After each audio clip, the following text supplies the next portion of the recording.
बिस्मिल्लाहिर्रहमानिर्रहीम। अस्सलाम वालेकुम स्टूडेंट। आज के लेक्चर में हम अडोबी फ़ोटोशॉप जो है वो स्टार्ट करेंगे। इसमें सबसे पहले हम ये देखेंगे कि अडोबी फ़ोटोशॉप क्या है और डिजिटल इमेज की टाइप्स कितनी होती हैं और फ़ोटोशॉप को आप कहाँ से डाउनलोड कर सकते हैं और इसको कैसे इंस्टॉल किया जा सकता है। सबसे पहले ये देखते हैं कि अडोबी फ़ोटोशॉप क्या है। अडोबी फ़ोटोशॉप दुनिया में सबसे ज़्यादा इस्तेमाल होने वाला advanced digital raster imaging software है और ये वाइडली यूज़ होता है इमेज एडिटिंग के लिए। जैसे एग्जांपल में आप देखें कि मेरे पास एक नॉर्मल इमेज था, मैंने इसको एडिट करके पेंसिल ड्राइंग में कन्वर्ट कर दिया और ये रीटचिंग के लिए भी यूज़ होता है। जैसे इस इमेज में आप देखें कि आपने चेहरे के ऊपर से तमाम ब्लेमिशेस जो हैं उनको रिमूव कर दिया है और आप इसके ज़रिए से इमेज कंपोजिशन भी क्रिएट कर सकते हैं। इमेज कंपोजिशन ये होती हैं कि आप दो या दो से ज़्यादा इमेज को कंबाइन करके एक नया इमेज जो है वो क्रिएट कर सकते हैं। जैसे एग्जांपल में आप देखें कि मैंने ये कंपोजिशन जो है वो क्रिएट की है। इसमें एक ये इमेज यूज़ हुआ है जिसमें से ट्री यूज़ किए गए हैं और दूसरा इमेज जो है उसमें से ये बिल्डिंग जो है वो ली गई है और इनको कंपोज करके ये इमेज जो है वो क्रिएट कर दिया गया है। अब ये इमेज लगता नहीं है कि शहर के अंदर है, बल्कि लग रहा है कि शहर से दूर दराज हिल साइड के पास ये बिल्डिंग जो है वो है। फ़ोटोशॉप को यूज़ करके आप इफ़ेक्ट वगैरह भी ऐड कर सकते हैं इमेज के ऊपर। जैसे इस इमेज में आप देखें कि मेरे पास सनसेट का इमेज था लेकिन उसमें सन नहीं था, तो फ़ोटोशॉप के ज़रिए से एक फ़ेक सन जो है वो क्रिएट करके सनसेट का इफ़ेक्ट जो है वो दे दिया। तो फ़ोटोशॉप जो है वो यूज़ किया जाता है डिज़ाइनर से। डिज़ाइनर इसको यूज़ करते हैं, जैसे जिस इंडस्ट्री में आप हो वहाँ ग्राफिक के जो डिज़ाइन होते हैं वो आप फ़ोटोशॉप के ज़रिए से क्रिएट कर सकते हैं। जैसे आप एग्ज़ाम्पल ले लें, आप टेक्सटाइल इंडस्ट्री में हैं तो वहाँ पे अगर कपड़े के ऊपर डिज़ाइन जो है वो यूज़ होंगे तो आप फ़ोटोशॉप के ज़रिए से डिज़ाइन क्रिएट कर लेंगे। अगर आप वेब प्रोफेशनल हैं तो वेबसाइट के ऊपर जो भी इमेजेस होंगे तो आप फ़ोटोशॉप से क्रिएट कर लेंगे। या फिर आप ग्राफिक आर्टिस्ट हैं, आपने कोई कंपनी का लोगो क्रिएट करना है तो फ़ोटोशॉप से क्रिएट हो जाएगा। अगर आप फ़ोटोग्राफ़र्स हैं तो आप किसी इवेंट या फंक्शन या शादी के ऊपर पिक्चर्स लेते हैं और उस पिक्चर में अगर प्रॉब्लम है उनको आपने फ़िक्स करना है तो आप उसको प्रिंट करने से पहले फ़ोटोशॉप के ज़रिए से उसको फ़िक्स कर लेंगे। तो इस कोर्स में हम ये ट्राई करेंगे हम फ़ोटोशॉप की ज़्यादा से ज़्यादा कमांड जो हैं उनको सीखें। जो हमारे कोर्स में नहीं भी है उनको भी आप सीखें ताकि जब कोर्स एंड हो तो आप भी प्रोफेशनल तरीके से ग्राफिक को ऐड करने के काबिल हो जाएं। अच्छा जी, अब यहाँ पे आपने एक वर्ड यहाँ पे यूज़ किया, डिजिटल रास्टर इमेजिंग। डिजिटल का मतलब ये होता है कि अगर आप ट्रेडिशनल पेन पेंसिल और पेपर की बजाय इमेज जो है उनको इलेक्ट्रॉनिक डिवाइस के ऊपर क्रिएट करते हैं तो फिर वो डिजिटल इमेजिंग जो है वो कहलाता है। उसके साथ रास्टर का वर्ड यूज़ हुआ है। रास्टर क्या होता है? ये इमेज की टाइप होती हैं। ठीक है जी, अब हम इसको देखते हैं कि रास्टर इमेज क्या होते हैं। कंप्यूटर या इलेक्ट्रॉनिक डिवाइसेस के ऊपर जब आप ग्राफिक्स का काम करते हैं तो आपको दो तरह के ग्राफिक्स से वास्ता पड़ता है।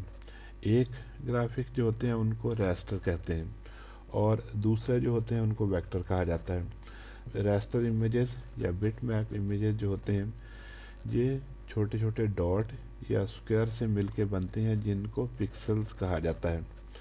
ठीक है जी, और हर पिक्सेल्स की अपनी लोकेशन और उनकी कलर वैल्यू होती है। जब आप इन रास्टर इमेज को एडिट करते हैं तो बेसिकली आप उनके पिक्सल जो है उन्हीं को एडिट कर रहे होते हैं। यहाँ पे एग्जांपल में आप देखें हमारे पास एक स्माइली फेस है, अगर इसको थोड़ा सा जूम करें तो आपको इसके पिक्सल जो है वो नज़र आ जाएंगे। ये आपको स्क्वायर नज़र आ रहे हैं जिससे मिलके ये इमेज जो है वो बना है और इनमें हर पिक्सल का अपना अपना कलर होता है। जैसे ये देखें वाइट यहाँ पे कलर है, वो तीन कलर से मिलके बना है। कंप्यूटर के अंदर जो भी कलर फिल होगा वो तीन कलर से मिलके बनेगा, RGB, रेड, ग्रीन और ब्लू। अब जैसे ये पिक्सल है, इसकी कलर वैल्यू क्या है? 93%, 93%, तीनों 93% RGB इसमें यूज़ हुए हैं। इसी तरह ये ग्रे पिक्सल है। ठीक है जी, ग्रे पिक्सल जो है उसमें रेड जो है वो 35%, ग्रीन 35% और ब्लू जो है वो 16%। और इसी तरह यहाँ पे येलो कलर है, उसके भी अपने अपने RGB वैल्यू हैं। जो रास्टर इमेज होते हैं इनकी 1 इंच के अंदर कितने पिक्सल्स डिवाइस के ऊपर हैं इसको रेजोल्यूशन कहा जाता है। ठीक है, पिक्सल पर इंच भी कहा जाता है और डॉट पर इंचेस भी कहा जाता है। जैसे यहाँ पे आप देखें कि इसकी रेजोल्यूशन क्या है, ये समझ लें एक डिवाइस है, ठीक है, ये उसकी स्क्रीन है, उसके ऊपर 1 इंच के अंदर 5 पिक्सल हैं। याद रखें, जितने ज़्यादा पिक्सल जो हैं वो इंच के अंदर होंगे, उतनी ज़्यादा आप डिटेल ऐड कर सकेंगे, उतना इमेज जो है वो आपका ज़्यादा अच्छा और क्लियर होगा, उसकी क्वालिटी उतनी ही अच्छी होगी। अब जैसे हमने एक सर्कल जो है वो ड्रॉ करना था, तो इसके ऊपर देखें, ये डिवाइसेस के ऊपर सिर्फ 10 पिक्सल जो है पर इंच है या 10 डॉट पर इंचेस हैं। तो उसके ऊपर जब सर्कल ड्रॉ किया गया तो उसके एज जो है आप देख रहे हैं कितने गोल नज़र नहीं आ रहे। तो इसी तरह एक दूसरी डिवाइस आप देख लें कि उसके ऊपर आप देखें कि 20 डॉट पर इंचेस हैं, तो उसके ऊपर आपको वही सर्कल ज़्यादा अच्छा जो है वो ज़्यादा गोल जो है वो नज़र आ रहा है। तो और ज़्यादा अगर इसके ऊपर डॉट पर इंचेस होते तो वो सर्कल जो है वो और गोल हो सकता था। तो इस तरह आप एक कैमरा परचेज़ करते हैं तो आप देखते हैं कि इसका 1 मेगापिक्सल कैमरा है, ठीक है जी, उसके ऊपर 1 मेगापिक्सल्स होते हैं। तो 1 मेगापिक्सल का मतलब है उसके अंदर 1 मिलियन पिक्सल्स होते हैं। तो इस तरह 2 मेगापिक्सल होगा, 3 मेगापिक्सल होगा, 12 मेगापिक्सल होगा, उसके ऊपर 12 मिलियन पिक्सल्स होंगे। जितने ज़्यादा पिक्सल्स होंगे उतनी ज़्यादा डिटेल जो है वो ऐड होगी, उतना ज़्यादा इमेज जो है वो क्लियर होगा और ज़्यादा हाई क्वालिटी का होगा। रास्टर इमेज जो होते हैं इनको कॉमनली कहाँ पे यूज़ किया जाता है, ये इनमें ज़्यादा फ़ोटोग्राफ्स जितने भी होते हैं जो कैमरे से पिक्चर ली जाती हैं वो सारे के सारे बिट मैप इमेजेस होते हैं, वो रास्टर इमेजेस होते हैं। और उसके अलावा आजकल डिजिटल पेंटिंग का रुझान ज़्यादा है कि जो पेंटर्स होते हैं वो पेन पेंसिल और पेपर की बजाय ज़्यादा कंप्यूटर को यूज़ करते हैं पेंटिंग करने के लिए। जैसे ये पेंटिंग बनी हुई है तो उनकी जो डिजिटल पेंटिंग होती है वो भी रास्टर इमेज या बिट मैप इमेज से बनती है। नेक्स्ट, बिट मैप इमेजेस को कंप्यूटर में सेव करने के लिए कौन से फॉर्मेट यूज़ होते हैं वो हम देखेंगे। वैसे तो बहुत से ग्राफिक्स फॉर्मेट हैं जिनमें आप एक इमेज जो है वो सेव कर सकते हैं बिट मैप, लेकिन 3 जो है वो ज़्यादा पॉपुलर हैं। उनमें एक जेपीजी है या उसको जेपीईजी भी कहा जाता है, जीआईएफ है और थर्ड जो है वो पीएनजी है। ठीक है, अब हम इन तीनों को कंपेयर करेंगे। कंपेयर करने के लिए हम इनका कलर, ट्रांसपेरेंसी, एनिमेशन, कंप्रेशन और फाइल टाइप प्रॉपर्टी जो है इनका कंपैरिजन हम करेंगे। सबसे पहले हम कलर्स लेते हैं। तो GIF जिसको ग्राफिक इंटरचेंज फॉर्मेट भी कहा जाता है, इसमें सिर्फ 256 कलर्स होते हैं। कंप्यूटर के ऊपर आप देख लें कि टोटल 16.8 मिलियन कलर्स हैं, लेकिन GIF जो होता है उसमें सिर्फ 256 कलर अवेलेबल होते हैं। तो अगर आपके पास एक इमेज जो है उसमें 256 से ज़्यादा कलर हों और उसको आप फिर GIF में सेव कर लें तो कलर लॉस हो जाएगा, इमेज की क्वालिटी जो है वो डिग्रेड हो जाएगी। ये सिर्फ 8 बिट होते हैं, बिट का मतलब होता है 2 की पावर 8 करें 256 कलर जो है वो बनते हैं। उसके बाद है JPG और JPEG, joint photographer expert group या जॉइंट फोटोग्राफर ग्रुप। ये इमेज फॉर्मेट जो है ये 24 बिट का होता है, 2 की पावर 24 करें तो 16.8 मिलियन कलर जो है वो बनेंगे। तो अगर आपके पास ज़्यादा कलर वाला इमेज है तो आप उसको JPG में स्टोर कर सकते हैं, इसमें कोई कलर लॉस नहीं होता। फ़ोटोग्राफ जो होते हैं आमतौर पे इसी में स्टोर किए जाते हैं।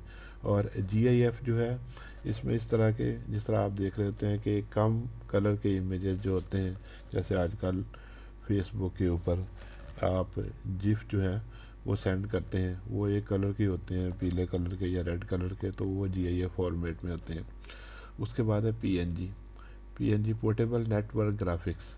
ये 8 बिट के भी होते हैं और 24 बिट में भी अवेलेबल होते हैं। तो यानी इसका मतलब होता है कि आप कलर कम करके भी, अगर इमेज के अंदर कलर कम हो तो आप 8 बिट में स्टोर कर लें, फाइल साइज़ कम रहेगा।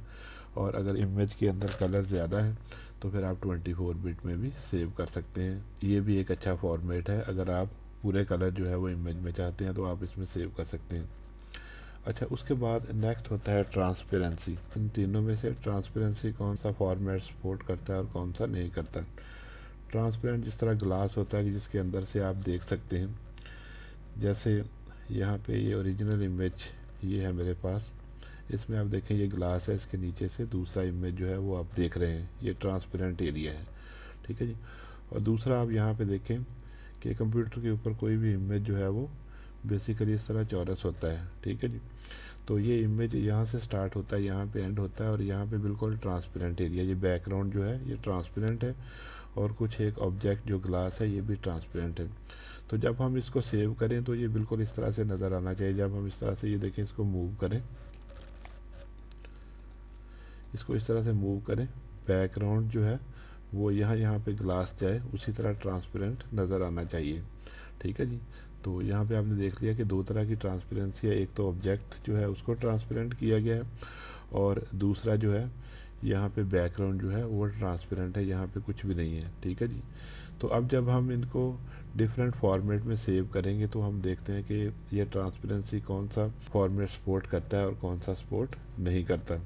अच्छा, अब इसी इमेज को, ये जो इमेज है इसको जब हम GIF में सेव करेंगे तो यहाँ पे जो एरिया था वो तो ट्रांसपेरेंट हो जाएगा, ठीक है जी, वो बिल्कुल ख़त्म हो जाएगा, ठीक है जी। खाली एरिया था वो बिल्कुल इसी तरह से खाली नज़र आएगा। बैकग्राउंड ट्रांसपेरेंसी ये सपोर्ट करता है GIF, लेकिन यहाँ पे आपने देखा ग्लासेस जो थे उनको इसने ट्रांसपेरेंट नहीं रहने दिया, इसको बिल्कुल सॉलिड कर दिया। इसको अगर देखें तो पीछे दूसरा इमेज है लेकिन वो नज़र नहीं आ रहा। अच्छा, अब अगर हम उसी इमेज को JPG में जो है वो स्टोर करेंगे तो JPG एक्चुअली क्या करेगा कि एक तो ये बिल्कुल ट्रांसपेरेंसी जो है वो सपोर्ट नहीं करता, ठीक है जी।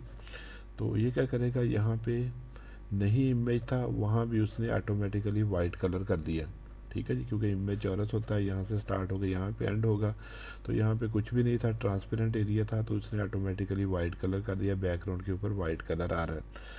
और उसके अलावा यहाँ भी ट्रांसपेरेंसी जो है वो बिल्कुल नज़र नहीं आ रही। अगर इसको देखें तो पीछे से इमेज बिल्कुल नज़र नहीं आ रहा।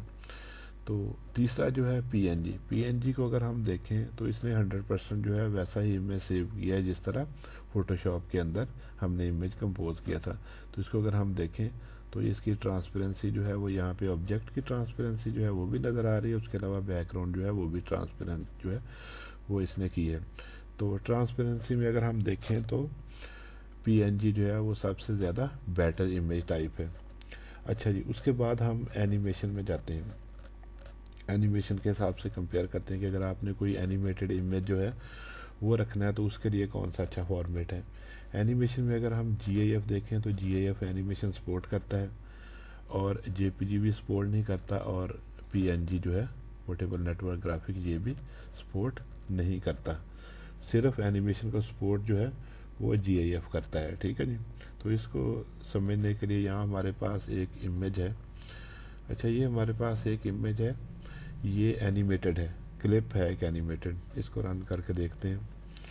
ये देखें, ये इस तरह का इमेज है, ठीक है जी। तो आप देखें ऊपर ये GIF में इसको सेव किया गया। अगर हम इसको GIF में सेव करेंगे तो इसकी एनिमेशन जो है वो रह जाएगी, और अगर आप JPG या PNG में करेंगे तो इसकी एनिमेशन जो है वो ख़त्म हो जाएगी। तो फोटोशॉप में हमने इसको ओपन किया, देखें ओपन करने के बाद हम इसको सेव करते हैं। तो सेव करने के लिए इसको टेस्ट करते हैं। सबसे पहले मैं इसको PNG जो है सबसे पहले मैं इसको GIF में सेव करता हूँ। मैं यहाँ से GF किया और इसका प्रीव्यू लेता हूँ, ठीक है जी। देखें प्रीव्यू इसका लिया तो उसी तरह इसकी एनिमेशन आपको नज़र आ रही। GIF में अगर आप इसको सेव करेंगे तो ये एनिमेटेड रहेगा। अच्छा, अब मैं इसको चेंज करके JPEG में कर देता हूँ, ठीक है जी, किया, और इसका प्रीव्यू देखें जब आपने इसको प्रीव्यू किया, JPG जो है ये एनिमेशन सपोर्ट नहीं करती। अगर एनिमेटेड इमेज होगा तो इसको JPG में आप सेव करेंगे तो वो स्टिल इमेज बन जाएगा। इसी तरह हम इसको PNG 24 बिट में सेव करते हैं। सेव करने के बाद आप इसका प्रीव्यू देखें, तो जब आपने प्रीव्यू लिया तो आप देख रहे हैं कि ये भी स्टिल इमेज बन गया। तो PNG जो है ये भी एनिमेशन सपोर्ट नहीं करती। अगर कोई एनिमेटेड क्लिप होगा उसको आप PNG में सेव करेंगे तो वो स्टिल इमेज बन जाएगा, वो एनिमेटेड नहीं रहेगा। अच्छा, उसके बाद नेक्स्ट जो है वो है कंप्रेशन। कंप्रेशन का मतलब ये होता है कि आप इमेज का साइज़ अगर ज़्यादा है तो उसको कंप्रेस कर सकते हैं, ठीक है जी। तो अगर कंप्रेशन देखें तो तीनों ही करते हैं, ये भी यस है, JPG भी यस है, और PNG जो है ये भी यस है। तीनों ही जो है वो कंप्रेशन जो है वो सपोर्ट करते हैं। कंप्रेस करके आप इमेज का साइज़ जो है वो कम कर सकते हैं, ठीक है जी। उसके बाद नेक्स्ट है फाइल साइज़। तीनों में से सबसे स्मॉल फाइल साइज़ अगर इमेज को आप सेव करेंगे जीआईएफ में, कोई भी इमेज जो है उसको सेव करेंगे जीआईएफ में तो उसका फाइल साइज़ स्मॉल होगा, जेपीजी का मीडियम होता है और पीएनजी जो होता है इसका सबसे लार्ज फाइल साइज़ होता है। ठीक है जी, क्योंकि इसके अंदर ट्रांसपेरेंसी भी सारी सपोर्ट करता है, बैकग्राउंड भी और ऑब्जेक्ट की भी, तो इसका फाइल साइज़ हमेशा लार्ज होता है। तो ये इन इमेज की प्रॉपर्टीज़ हैं, इन्हीं को देख के हम इमेज जो है वो सेव करते हैं। अगर हमें एनिमेशन चाहिए तो हम जीआईएफ करेंगे, लेकिन इसका ड्रॉबैक ये है कि कलर जो है वो लॉस हो जाएगा कलर का। जेपीजी जो है ये चौरस इमेज जो होते हैं उनको सेव करने के लिए अच्छा होता है। अगर इमेज चौरस नहीं होगा तो उनमें कहीं बैकग्राउंड नज़र आ रही होगी तो ये वहाँ पे वाइट कलर या कोई और कलर लगा देगा। ये फ़ोटोग्राफ जो कैमरे से होते हैं उनको सेव करने के लिए अच्छा है कि उसमें एक तो कलर सारे आ जाते हैं और दूसरा जो है फाइल साइज़ भी इतना ज़्यादा नहीं होता, और उसमें हमें एनिमेशन या ट्रांसपेरेंसी की ज़रूरत भी नहीं होती। और यहाँ पे हमें ट्रांसपेरेंसी चाहिए हो वहाँ पे फिर हम पीएनजी में सेव करते हैं। ठीक है जी, तो ये अब आप याद रखेंगे। अच्छा जी, उसके बाद नेक्स्ट ये है रेजोल्यूशन एंड फाइल साइज़। ठीक है जी, रास्टर इमेज का फाइल साइज़ और रेजोल्यूशन देखते हैं। रास्टर इमेज जो होते हैं ये रेजोल्यूशन डिपेंडेंट होते हैं। ठीक है जी, रेजोल्यूशन डिपेंडेंट ये का मतलब ये है कि जब कैमरे से जिस साइज़ में आपने पिक्चर ली होती है तो उससे अगर आप इसका साइज़ ज़्यादा करेंगे तो फिर भी इसकी क्वालिटी रिड्यूस हो जाएगी, अगर कम करेंगे तो फिर भी उसकी क्वालिटी के ऊपर फ़र्क पड़ेगा। और वेक्टर के मुकाबले में इनका फाइल साइज़ काफ़ी ज़्यादा होता है, क्योंकि ये पिक्सल से मिलके बनते हैं और हर पिक्सल को कंप्यूटर जब सेव करता है तो वो अगर मिलियन पिक्सल्स हैं तो सारे सेव होंगे, उनके कलर जो हैं वो सारे सेव होंगे, तो इस लिहाज से इनका फाइल साइज़ बहुत ज़्यादा होगा। ये रेजोल्यूशन डिपेंडेंट होते हैं। इनको देखने के लिए हम एक एग्जांपल देखते हैं। ठीक है जी, ये देखिए मेरे पास दो इमेज हैं। ठीक है जी, एक ही तरह के दोनों इमेज हैं तकरीबन, एक वेक्टर है और एक रास्टर है। ठीक है जी, जैसा कि मैंने आपको बताया कि रास्टर जो होते हैं ये रेजोल्यूशन डिपेंडेंट होते हैं। अगर इनको साइज़ में बड़ा किया जाए फिर भी क्वालिटी इनकी जो है वो रिड्यूस होती है, और कम किया जाए तो फिर भी हो सकती है। ठीक है जी, लेकिन वेक्टर ग्राफिक जो होते हैं उनकी क्वालिटी रिड्यूस नहीं होती, उनका साइज़ कम भी कर लें या ज़्यादा भी कर लें। यहाँ पे हम इसको देख लेते हैं, मैं इनको जूम करता हूँ। ये देखिए पहले हमारे पास यहाँ पे इधर ले लें, ये हमारे पास ये बिट मैप है। देखें जैसे जैसे मैं इसका साइज़ इंक्रीज़ कर रहा हूँ तो आपको इसके पिक्सल जो हैं वो बड़े होते नज़र आ रहे हैं। तो अब ये स्मूथ नहीं रहा और इसके पिक्सल बड़े नज़र आ रहे हैं, इसकी क्वालिटी जो है वो इसी तरह प्रिंट होगा और ये क्लियर नज़र नहीं आएगा। ठीक है जी, ये जितना इनका एक्चुअल साइज़ है उसी के ऊपर इसको प्रिंट करेंगे, देखेंगे तो ये बेटर नज़र आएंगे। तो ये रेजोल्यूशन डिपेंडेंट है। अब दूसरा हमारे पास वेक्टर है। अगर हम इसका साइज़ ज़्यादा करें, ये देखिए मैं इसका साइज़ इतना ज़्यादा कर दिया लेकिन कोई भी पिक्सल नज़र नहीं आया, क्योंकि ये बिट मैप इमेज है ही नहीं, ये पिक्सल से मिलकर बने ही नहीं है। एक पेपर साइज़ का अगर आपने बनाया है तो आप इसको पोस्टर साइज़ के ऊपर भी आप इसको प्रिंट करके बड़ा करके प्रिंट कर सकते हैं। ठीक है जी, तो आपने देख लिया कि बिट मैप इमेज जो होते हैं कि जब भी इनका साइज़ कम या ज़्यादा किया जाए तो इनकी क्वालिटी डिग्रेड होती है, और जो वेक्टर्स होते हैं उनकी क्वालिटी डिग्रेड नहीं होती, उनको आप बड़ा और छोटा कर सकते हैं।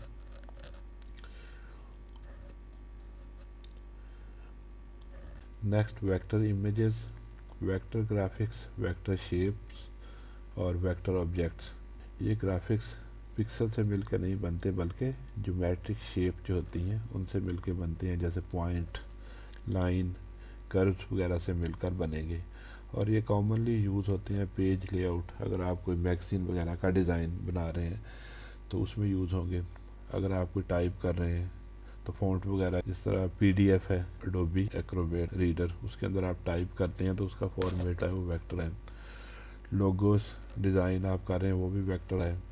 इलस्ट्रेशन अगर आप बना रहे हो तो वो भी वेक्टर्स सॉफ्टवेयर में क्रिएट होती हैं। या टेक्निकल इलस्ट्रेशन, जैसे आप कोई इलेक्ट्रॉनिक डिवाइस या मोबाइल परचेज़ करें तो उसके अंदर एक मैनुअल होता है, उसके ऊपर पिक्चर्स बनी होती हैं, तो वो भी टेक्निकल इलस्ट्रेशन वेक्टर होती हैं। या डायग्राम और फ्लो चार्ट क्रिएट किए जाते हैं, ये भी वेक्टर्स जो है सॉफ्टवेयर में क्रिएट किए जाते हैं फॉर्मेट में। इनके पॉपुलर फॉर्मेट होते हैं जैसे एआई फाइल फॉर्मेट है, ठीक है। जिस तरह उसमें जेपीजी, पीएनजी या जीआईएफ था, इसमें एआई एडोबी इलस्ट्रेटर सॉफ्टवेयर है, उसमें जब भी आप सेव करते हैं तो एआई फॉर्मेट बनता है, ठीक है जी। इस तरह कोरल ड्रा में अगर आप सेव करें तो सीडीआर होता है। एडोबी एक्रोबैट रीडर है, जिसमें आप डॉक्यूमेंट टाइप करते हैं माइक्रोसॉफ्ट वर्ड की तरह, उसका फॉर्मेट जो है वो पीडीएफ है, ये भी वेक्टर है। उसके अलावा हमारे पास दो और फॉर्मेट हैं जो किसी सॉफ्टवेयर के नहीं है, यूनिवर्सल ही हैं, ठीक है जी। ईपीएस, ठीक है जी। ईपीएस फॉर्मेट यूज़ होता है अगर आपने वेक्टर फाइल जो है उसको प्रिंट करना हो, तो ईपीएस फॉर्मेट जो होता है वो बेटर होता है। और अगर आपने वेक्टर ग्राफिक जो होता है वेब के ऊपर शो करना हो, तो फिर एसवीजी फॉर्मेट जो है ये यूज़ होता है, ठीक है। ये प्रिंट करने के लिए, ये वेब के ऊपर डिस्प्ले करने के लिए। उसके अलावा ये कोरल ड्रा का अपना नेटिव फॉर्मेट है, ये एडोबी इलस्ट्रेटर का अपना नेटिव फॉर्मेट है, पीडीएफ एडोबी एक्रोबैट रीडर का अपना नेटिव फॉर्मेट है। अच्छा, उसके बाद रेजोल्यूशन एंड फाइल साइज़। जो वेक्टर ग्राफिक्स होते हैं उनको आप मॉडिफाई कर सकते हैं, तो ये इनका जो क्वालिटी होती है वो डिग्रेड नहीं होती। आप किसी भी इमेज को कन्वर्ट भी कर सकते हैं वेक्टर ग्राफिक में, ठीक है जी। तो किसी भी बिट मैप को वेक्टर ग्राफिक्स में आप कन्वर्ट भी कर सकते हैं, लेकिन याद रखें कि अगर कोई इमेज जो है उसको वेक्टर ग्राफिक्स में कन्वर्ट कर देंगे तो वो इस तरह कार्टून से लुक आएगी, वो उतना ओरिजिनल नहीं रहेगा। तो जो बिट मैप होते हैं ये कैमरे से लिए जाते हैं और ये बहुत ओरिजिनल्स होते हैं, ठीक है जी। और जो वेक्टर्स होते हैं तो क्योंकि ये हाथ से डिज़ाइन किए जाते हैं, इतने ओरिजिनल जो है ये डिज़ाइन नहीं होते, ये कार्टून से लुक आ जाती है। ये देखें, ये इमेज कन्वर्ट किया गया, जिस तरह का बन गया, इसको कन्वर्ट किया गया, ये इस तरह का बन गया। नेक्स्ट, आप एडोबी फोटोशॉप को इस लिंक से डाउनलोड कर लें।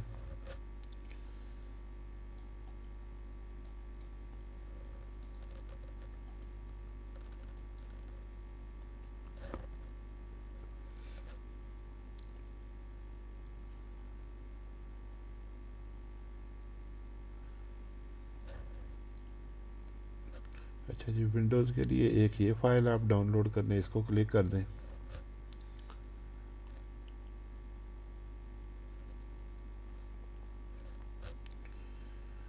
ठीक है जी, इसको सेव कर लें, मैंने पहले से डाउनलोड की हुई है।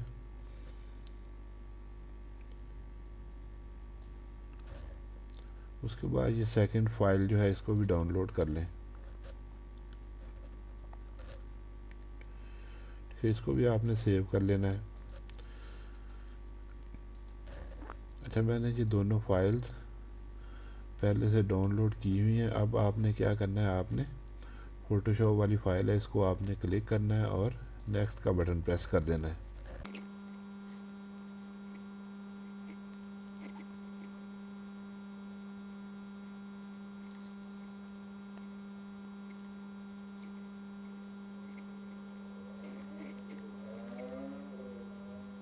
उसके बाद आपने अपने डेस्कटॉप के ऊपर इस फोल्डर को ओपन करें, फ़ोटोशॉप में जाएं और सेटअप को डबल क्लिक कर दें।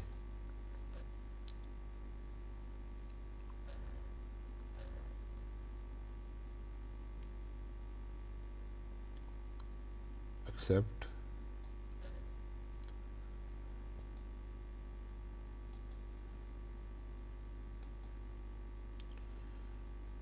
नेक्स्ट। ये 64 बिट है और ये 32 बिट, ठीक है जी। मैं एक ही इंस्टॉल करूँगा 64 बिट, इसको मैं अनचेक कर रहा हूँ। उसके बाद आप इंस्टॉल कर दें।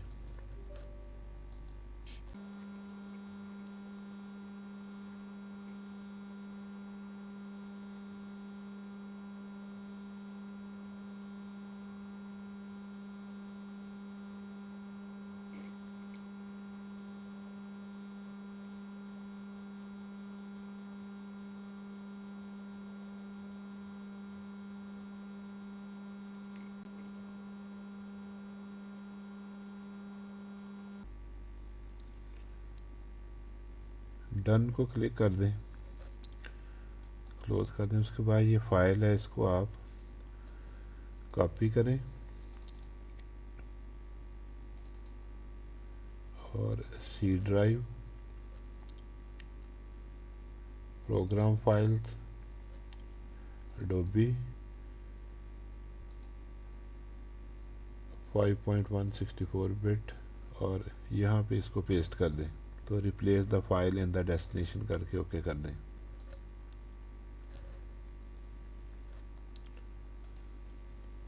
ठीक है, ये अब आप रन कर सकते हैं Adobe Photoshop।